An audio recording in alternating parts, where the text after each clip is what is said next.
In the third year after getting out of prison, I had become an expert at handling pufferfish in the seafood market. When my ex-husband Andrew came with our son, I was kneeling on the floor, using these hands, with broken finger bones, to dig out the gills of a fish. He covered his son's nose and mouth in disgust, as though avoiding something filthy. Get someone else to do the killing. This woman reeks of dead fish. She'll ruin my wife's sashimi. Before he finished speaking, his gaze froze when he saw the old scar on the back of my hand. Selena, didn't I have someone leave you a way out back then? How could you willingly let yourself fall to this point? He paused, still looking down on me just like he did 6 years ago. These years, you must have suffered inside, right? I didn't answer. I only lowered my head, enduring the stabbing pain in my finger bones. I used that twisted index finger to skillfully pick out the poison sac. 50 for killing the fish. 200 if you want it sliced into sashimi. I pushed the processed fish flesh toward him, my voice hoarse, stripped of any emotion. Sir, will you scan to pay or pay in cash?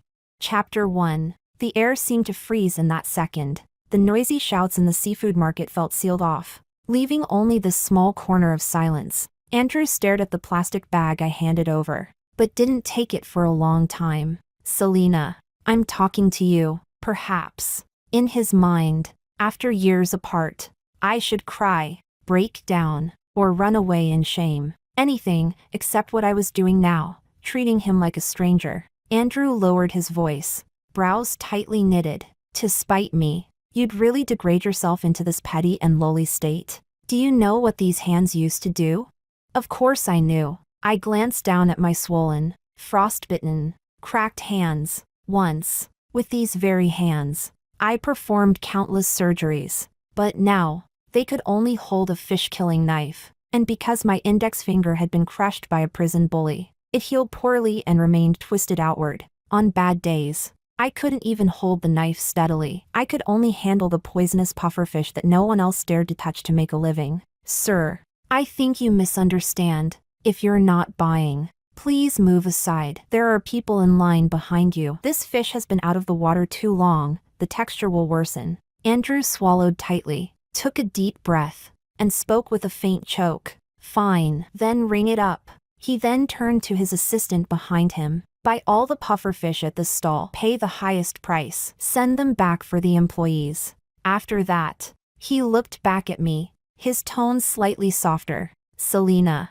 I know you resent me, but Sophia's health isn't good. She specifically wanted this fish. Once you finish preparing it, have someone deliver it to the mid-level villa. As for you, he took out a gold card from his wallet and set it down in the cleanest corner. The money in here is enough for you to live decently. Don't torture yourself here anymore. And don't let Pat see you, he'll be scared. Daddy, let's go. The child hiding behind Andrew finally couldn't hold back anymore. He covered his nose and kicked over the bucket of fish guts beside my feet. With a splash, the foul-smelling water drenched me from head to toe. This bad woman stinks. Like a dead rat. I don't want to eat the fish she kills. Mom said that people like you, those released from labor reform prison, are the worst. You're full of poison and will kill children. My movement of holding the bucket froze. The year I was imprisoned, he had just turned 1 month old. In prison, I stared at his photos day and night, wondering whether he had learned to walk, whether he could already call me mom. Now he is right in front of me, yet he points at me and calls me a labor reform prisoner. Andrew didn't scold him. He simply lifted his son and gave me a vaguely apologetic look. Selena, be sensible. Take the money and leave. And don't ever appear in front of Sophia. She's too kind-hearted. If she sees you like this, she'll feel guilty and won't be able to sleep. Kind-hearted? My grip on the knife tightened sharply, and I almost laughed. Andrew walked away with his son, leaving only the gold card lying amid the fishy smell, completely out of place. Chapter 2. 4 days later, while I was scraping fish scales, the stall owner suddenly shouted, "Hey, you, the one who kills the fish. There's a big order. A 5-star hotel in the city is hosting a banquet and specifically requested the best fish handler to come prepare sashimi. Hurry and take the fish over there. If you mess this one up, your wages won't even be enough to compensate."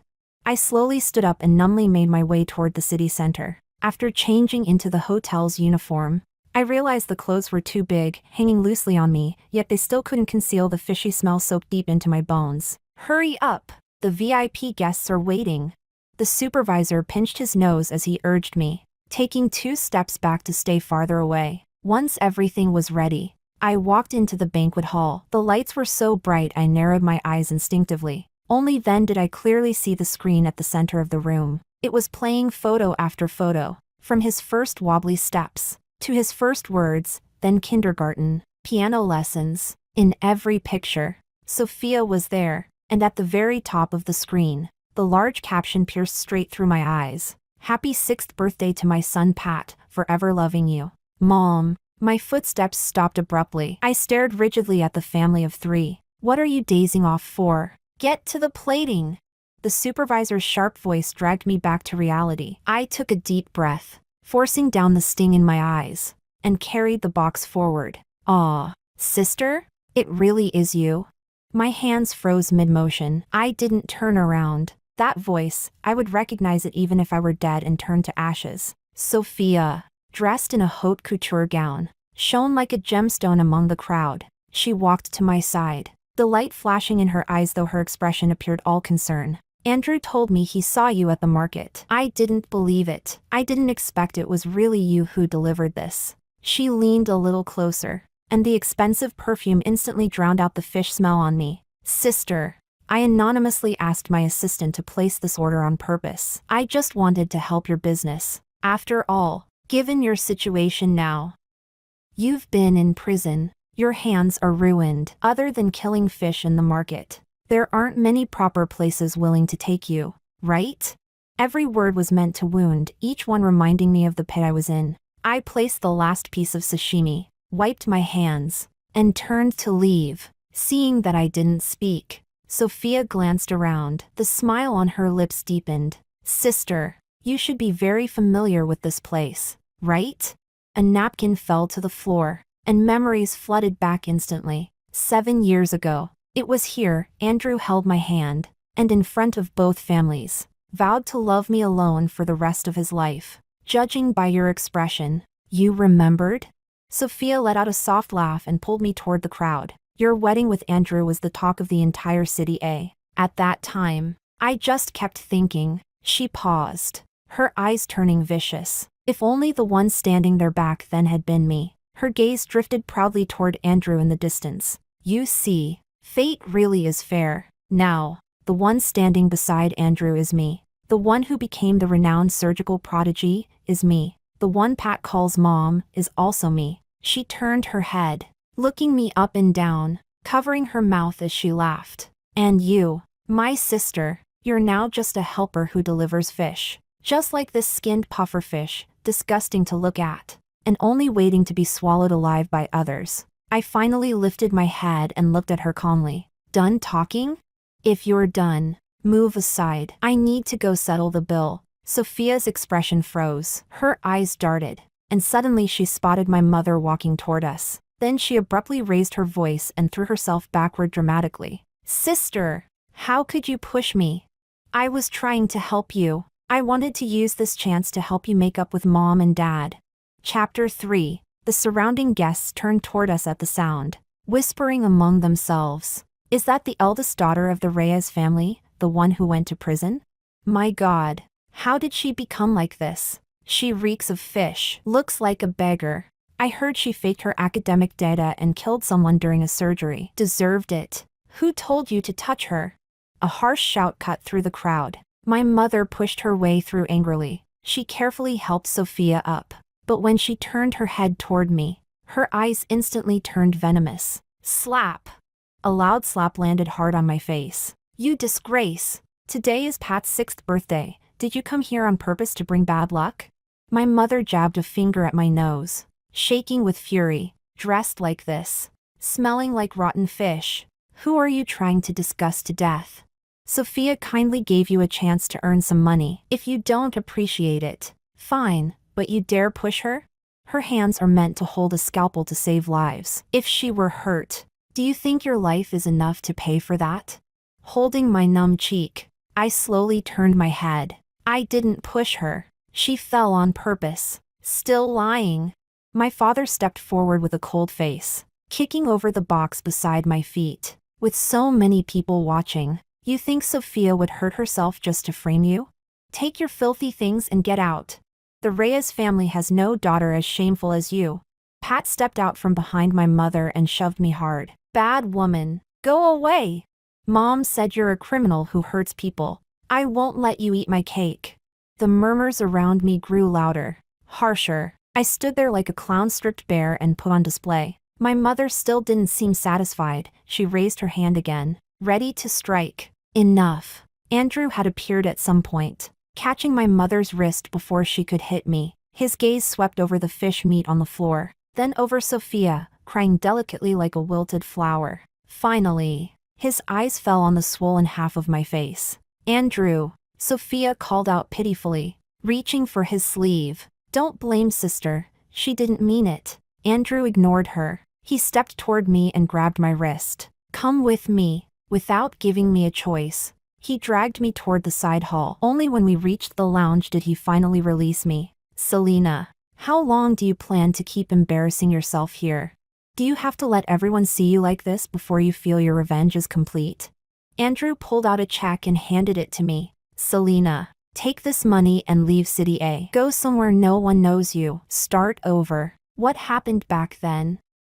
I wronged you, but I had no choice. Sophia had just returned to the country. She was fragile. She couldn't go to prison. I stared at the check. The tears came before I could stop them. Chapter 4. Back then, Sophia had just returned from studying abroad. Behind the department director's back, she secretly performed a surgery on a patient. The patient developed malignant hyperthermia, and she had no idea how to save him. Because of that mistake, the patient died on the operating table, but Andrew convinced the director to assign that surgery to me instead. By the time I entered the operating room, the patient's body had already turned cold. I was holding the scalpel when the family rushed in and saw that scene. I couldn't defend myself, and just like that, I was branded as a heartless doctor who killed someone. 3 years in prison was hell on earth. Winter was bone-piercingly cold. Summer meals were spoiled and sour. Any resistance was met with beatings. Even now, the shadow of the prison bully still haunts my nightmares. I heard your hands used to hold a scalpel. Killed someone, didn't you? What are you pretending for? From now on, you're only worthy of scrubbing toilets. They stomped on my hands, grinding down repeatedly. I will never forget that pain. When Andrew saw me remain silent, he mistook it as lingering affection. He sighed softly and said, "And Selena, we can't go back to the past." He looked into my eyes and said the sentence that sickened me to my core. I did love you. I loved the you who was calm and perfect on the operating table. But later, life became too cold. Sophia is different. She pouts. She cries. She makes a fuss. She has a lively soul. When I'm with her, I feel alive. You're too strong. Selena, you could live perfectly fine alone, but Sophia can't live without me. So because I was strong, I deserve to be sacrificed? Because she could act sweet, her killing a patient should be forgiven? Live well on my own? I repeated his words under my breath. Then, right in front of him, I removed the gloves I wore only to hide the ugliness. Under the lights, the pair of hands that were once slender and fair were fully exposed. Now, the skin was rough like tree bark, covered with frostbite scars and knife marks. The worst was my right hand. My index and middle fingers twisted unnaturally, permanent deformities left from untreated fractures. Andrew, open your eyes and look. I shoved my crippled hands in front of him, my voice trembling. Is this what you mean by I'll live well on my own? Andrew's pupils trembled violently. His face turned deathly pale. He instinctively reached out, wanting to grab my hand. Your hand, how could it become like this? I clearly arranged for the prison guards to look after you. Look after? I jerked my hand away, avoiding his touch. Yes, thanks to your lovely wife's so-called care. She bribed the prison bully, had her break my fingers one by one. They stomped while saying, "Dr. Reyes, murderers don't deserve to hold a scalpel. From now on, you're only fit to scrub toilets." Andrew staggered backward, disbelief flooding his eyes. No, impossible. Sophia is so kind. She would never do something like that. Kind? I stared at him coldly. Andrew, you sent me to prison with your own hands. You know exactly whose crime I took the fall for. This 1 million, are you trying to repent? Or by your conscience? Andrew hadn't recovered yet when the lounge door was suddenly slammed open. Sir, bad news, something's happened. Chapter 5. The assistant shouted in terror. President Castro ate the sashimi and suddenly can't breathe. It looks like acute laryngeal edema. He's about to die.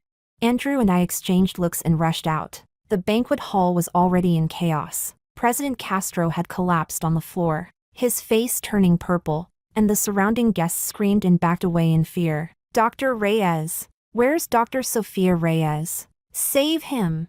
You're the surgical prodigy. Hurry and save President Castro. Sofia Reyes was pushed to the center of the crowd. Seeing the patient convulsing, her face turned ghostly pale. She held a first aid kit, but her hands were shaking so badly she couldn't even unzip it. Call an ambulance, quickly. Call an ambulance. She cried out, not daring to touch the patient. It's too late. His airway is swelling shut. If you don't perform a tracheotomy now, he'll die. Someone who knew a bit of medicine shouted anxiously, Dr. Reyes. Hurry! A tracheotomy is your specialty. Sophia held the scalpel, but her hands trembled like leaves in a storm. She couldn't even locate the incision point. The tip of the blade hovered over the patient's neck for ages, but she never dared make the cut. President Castro's eyes rolled back, and he was seconds from suffocating to death. Get out of the way! I couldn't hold back any longer. I shoved through the crowd and pushed Sophia aside. What are you doing? You're going to kill him. My mother was still screaming. I ignored her completely, my gaze sharp as a blade. My hands might have been ruined, but the anatomical entry point for a tracheotomy, I could find it even with my eyes closed. I grabbed a dinner knife from the table and found a thick straw. With my left hand, I pressed down hard on the patient's throat. My right palm braced the knife handle, and using the weight of my entire body, I drove it down in one precise stab. SSSHHH. Air rushed through the opening. President Castro's chest rose and fell. He could breathe again. The entire hall fell silent. Stunned, I slowly stood up, tossing the knife aside, and looked straight at Sophia. In front of everyone, I said with a cold, cutting sneer, this is the so-called genius surgical prodigy you all worship?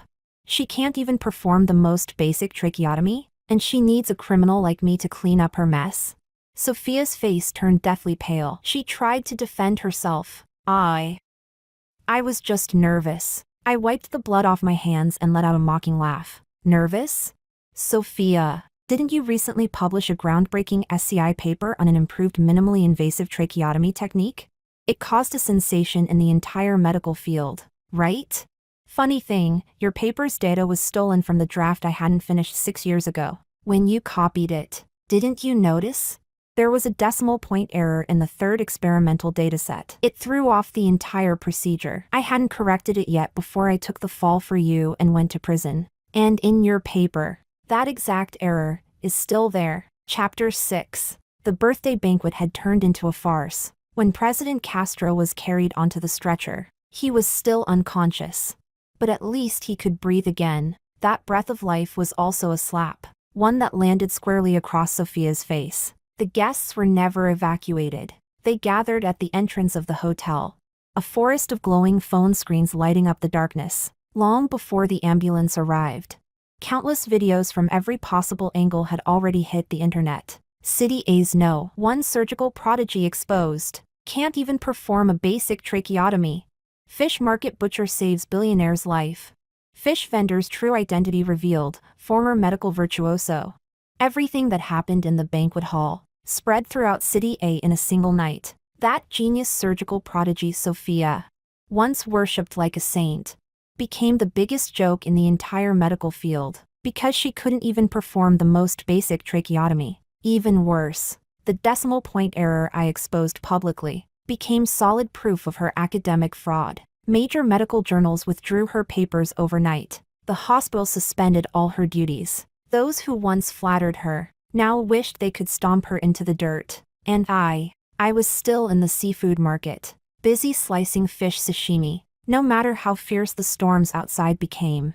None of it had anything to do with me. All I cared about was whether I could sell a few more pufferfish today. Because for the current Selena, living well, that was the only thing that mattered. By evening, the market had mostly emptied. I was squatting on the ground, scrubbing the chopping board, when a pair of handmade leather shoes appeared in my field of vision. I didn't have to look up to know who it was. That cold cedar scent. I had smelled it for years. Selena. Andrew's voice was hoarse, his expression more exhausted than I had ever seen. The market's closing. Come with me, let's find a place to talk. I rinsed my swollen, deformed hands, and said coldly, Sir, my hourly rate is expensive. 50 for killing fish. 5,000 if you want to chat. Andrew's breath caught. After a long silence, he finally spoke in a low voice. That decimal point. Was that data really from the manuscript you hadn't finished 6 years ago? Under the dim lights, I slowly raised my head and looked at the man I once loved, now reduced to such misery. So what if it was? So what if it wasn't? I stared at him with indifference, a mocking smile curling at my lips. Are you asking because you want to buy the copyright for your lovely wife? Or are you planning to accuse me of something else and send me back to prison? No.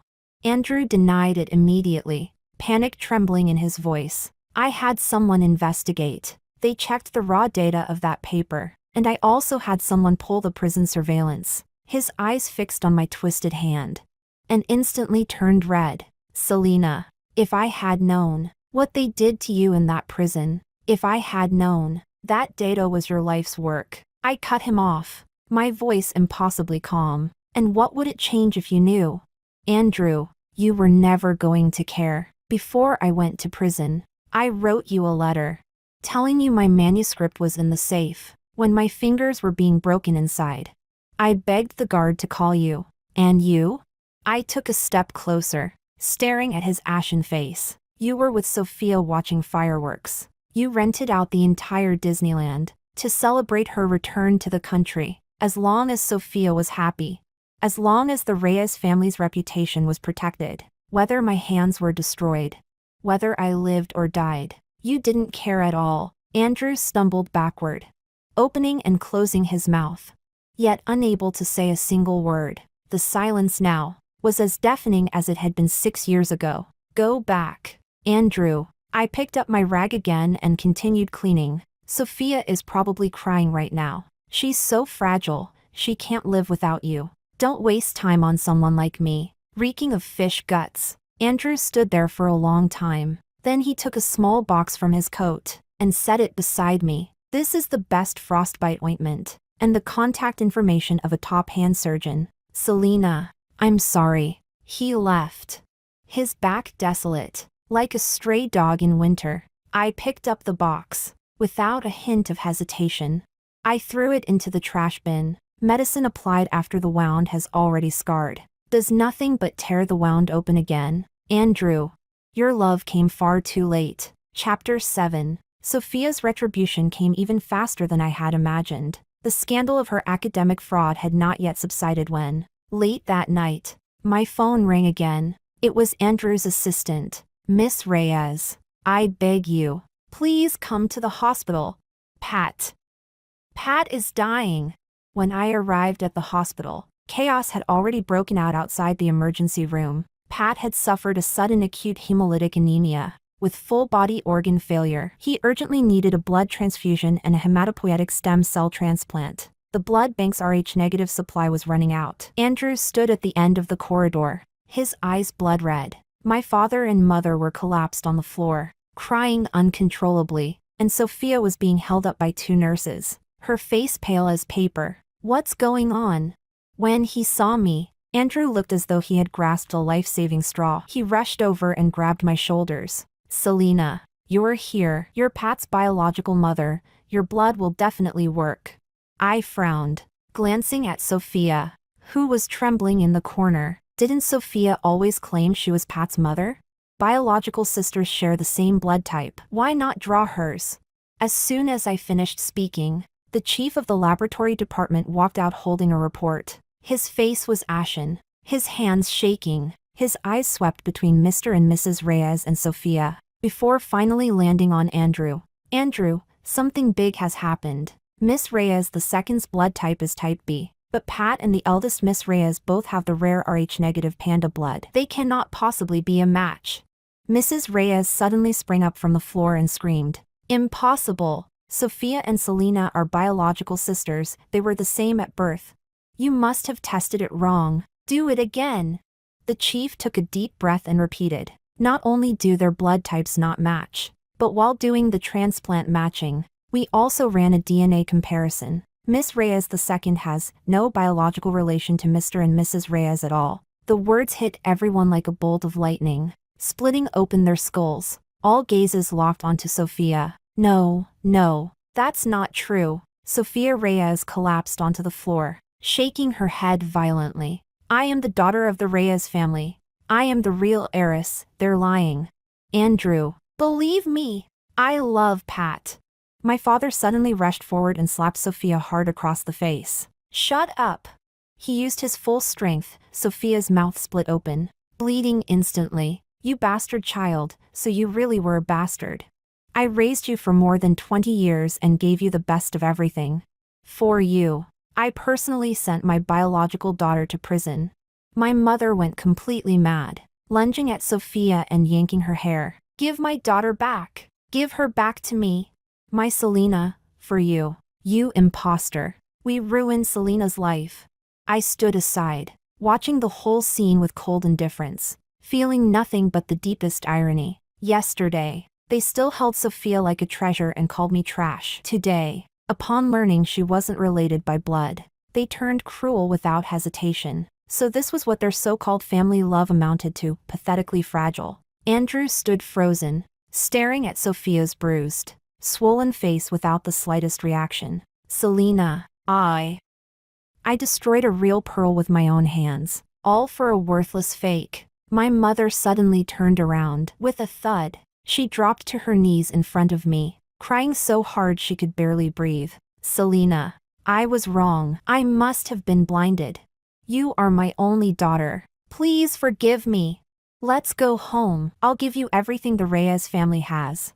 I lowered my head to look at her, the woman who gave birth to me and raised me, and felt absolutely nothing. I slowly pulled my hand free from her grip and stepped back. "Mrs. Reyes, you've mistaken me for someone else. Your daughter died 6 years ago, in that winter, inside that prison. As for me, I'm just a fish-gutting labor convict. I don't deserve to be associated with the Reyes family." Chapter 8. Sophia was taken away by the police for investigation, and the Reyes family became the laughingstock of the entire city overnight. Pat's condition had stabilized for the moment, but he still needed a bone marrow transplant as soon as possible. That night, I returned to the basement again. Just as I reached the door, I saw a dark figure curled up in the corner. It was Andrew. He was gripping a document folder tightly in his hand. When he saw me return, he scrambled to his feet in a panic. "Selena." I ignored him and took out my key to open the door. "Move." But Andrew pressed his body hard against the door, refusing to let go. Tears slid down his cheeks and fell onto the back of my hand, cold and piercing. "Selena, please, just listen to me. Just a few words." I let go of the key and turned to look at him. "Say it, then get out." Andrew's eyes were red as he looked at my twisted hand. With a thud, he fell to his knees. "Selena, I was wrong. I was truly wrong. I never loved any so-called passionate soul. It wasn't until I lost you that I realized the Reyes doctor with a heart full of compassion, you, was my real home." His hands trembled as he lifted the document folder. "For the past 3 years, I've thought about you every single day. Sophia was just excitement I chased because I was running away from an ordinary life. But the one I loved has always been you. And here is the best reconstructive surgery plan in the world, and half the shares of the Mao Group. Selena, let me fix your hand. Let's start over, please. I'll spend the rest of my life atoning. I'll raise Pat well. We can be like before." Like before? I laughed, and somewhere between laughter, tears spilled down my face. I crouched down so that my eyes were level with his. I lifted my crippled right hand and gently patted his cheek. "Andrew, look at this hand. The bones are broken, the tendons are severed, and the nerves are dead. Even if it's reattached, I'll never be able to hold a scalpel again, just like my heart. I pointed at my chest, speaking each word with icy clarity. This place died 3 years ago, killed by your own hands. You say you love me, but your love is filthy. I don't want it. Affection that arrives too late is worth less than grass. Andrew's face turned ghostly pale as tears streamed down. He reached out to grab my hand, but I slapped his away hard. Don't touch me. Take your money and your cheap, fake love, and get as far away from me as possible. The bond between us in this lifetime died long ago. I kicked the document folder into the foul drainage ditch beside us, then slammed the door shut. Chapter 9. Pat's condition deteriorated quickly, even with the best medication sustaining him. His vital signs continued to drop. His blood type was extremely rare, and there was no matching donor in the bone marrow registry. I became the only hope. That day, I stood outside the glass window of the intensive care unit. I watched the child I had carried for 10 months and given birth to, now covered in tubes, his tiny body curled up into a fragile ball. After Sophia was arrested, Pat finally learned the truth. He learned that the loving aunt who spoiled him was a liar, and that the fish-gutting ex-convict he despised was his real mother. He had been awake for a while, and he saw me standing outside the window, through the glass. He opened his mouth, and tears rolled down the sides of his eyes. I could read his lips. He was calling, Mom. I looked at him. My palms grew slightly sweaty, but I didn't go in. Andrew knelt at my feet. His hair had turned completely white in one night, and he looked as though he had aged 10 years. Selena, everything was my fault. Pat is innocent. He is the child you carried for 10 months. He is your flesh. I'm begging you, save him. If you save him, I'll give you anything you want. My life, Mao Group, everything. He cowed out as he begged, clutching the hem of my pants with humiliating desperation. His forehead slammed against the tiles, blood flowing down, and even the doctors and nurses nearby were moved to tears. I lowered her head and looked at this man who had humbled himself into dust. I remembered 7 years ago, at our wedding, when he held my hand with pride, promising to protect me for the rest of my life. I remembered 6 years ago, outside the operating room, when he pushed me into the abyss. Truly ironic. Save him? I know children are innocent, children are blank pages. But Andrew, exactly because he's innocent, your sins become even more disgusting. I locked my eyes on his, approaching him step by step, releasing every question I had buried in my heart. These past years, why didn't you tell him the truth? Not even once? What gave you the right to let Sophia brainwash him? To let her raise him into a dagger aimed at my chest? When he smashed his birthday cake at me, calling me a labor convict, calling me a criminal, where were you? You were worried that Sophia was frightened. You were blaming me for being unreasonable. I pointed toward the child lying in the ward and let out a bitter laugh. You were the one who severed the last bond between us as mother and son. You taught him to hate his real mother. And now you dare ask me to save a child who despises me down to his bones? Andrew trembled all over, unable to speak through his sobs. I'm sorry. I'm sorry. I closed my eyes for a moment and took a deep breath. Fine. I'll save him. Andrew jerked his head up, wild joy exploding in his eyes. Selena. Thank you. Don't thank me yet. I have conditions. I will save him, but I will use this bone marrow to completely sever the last trace of blood ties between us. I took out a document I had already prepared and tossed it in front of him. Sign it. After the surgery, I'm leaving the country. From this day on, you and your son must never appear before me again. Whether he lives or dies has nothing to do with me anymore. Andrew looked at the letter of severed relations, his hand shaking so hard he could barely hold the pen. Trembling, he signed his name, choking as he said, "All right. I promise you, as long as you save him, I will never disturb you again." Chapter 10. The surgery was scheduled for 3 days later. During those days, Sophia completely lost her mind in the detention center. She tried pretending to be insane to escape trial and even attempted to hire someone to kidnap Pat as her last bargaining chip. But Andrew gave her no chance. He personally submitted every piece of evidence, including the recording from years ago that had framed me and sent me to prison. He even made a special request to the people inside to place Sophia in the exact same cell I once lived in. I heard that on her very first day. Her right hand was broken, and she cried in the bathroom all night. Cause and effect, retribution never misses. The day of the surgery was a rare sunny day. I lay on the operating table as the anesthetic slowly flowed through my veins. On the small bed beside me lay Pat, his head completely shaved. He turned toward me, tears filling his eyes. "Mom, I'm sorry. I love you. Can you hug me?" But I only closed my eyes, giving no response at all. There is no grief greater than a dead heart. When even hatred is gone, where would love come from? Begin. The surgery was very successful. The stem cells were infused into Pat's body, and his condition began to improve. When I woke up, the first person I saw was President Castro, the one who had collapsed at the banquet before. "Miss Reyes, I heard everything about what happened to you. To thank you for saving my life, I've already contacted the best hand surgery specialists overseas. It won't restore full function, but they can at least help you live like a normal person." The day I walked out of the hospital, heavy snow began to fall. Winter was approaching, but it would be my last winter in this city. By the time Andrew settled his son and rushed out to find me, all he saw were 2 lines of tire marks in the snow. He sped all the way to the airport, but when he burst into the departure hall, the plane I was on had already broken through the clouds, flying toward the distant horizon. Chapter 11. Winter in Zurich always came with an endlessly long season of snow, but I liked the snow here, clean,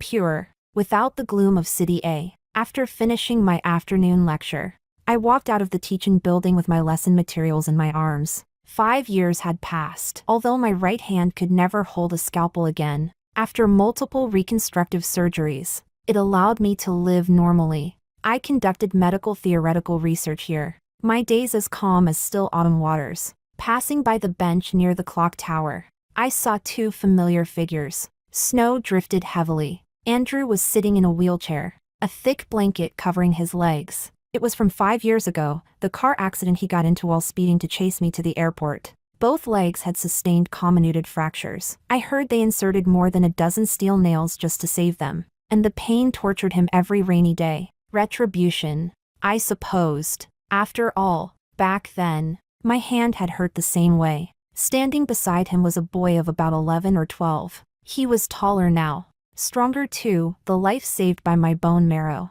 Pat. When he saw me walking closer, my son instinctively wanted to run toward me, but when he saw the look in my eyes, he stopped abruptly, shrinking back. His eyes turned red, and he called out softly, carefully, "Mom." Andrew pushed the wheelchair forward, his hands trembling. 5 years had passed, and his temples had turned shockingly white. "Selena, long time no see. We've been looking for you for so long." "Pat, he misses you. He's been very obedient these years, studying hard. He says he wants to get into medical school and save lives like you." Pat nodded quickly, pulling out a stack of perfect score tests from his backpack and holding them out to me with both hands. Tears rolled down uncontrollably. "Mom, I know I was wrong. I won't listen to anyone else ever again. I know, you're the one who saved my life. Can you not abandon me?" If this had been many years ago, I might have softened, but now, I only found them a little noisy. "This gentleman, and this young boy, I think you've mistaken me for someone else. I am Professor Reyes. I am not anyone's mother, nor anyone's wife." Andrew's expression changed instantly. His fingers gripping the blanket turned pale. "Selena, do you still hate us? You can punish me however you want, but these years, I truly..." "Andrew," I cut him off, my tone already emptied of hatred. "I don't hate you anymore. Hatred takes strength. Please leave. From today on, we go our separate ways and each find our own life." As the harsh winter dispersed, everything in the past was buried by me in the wind and snow.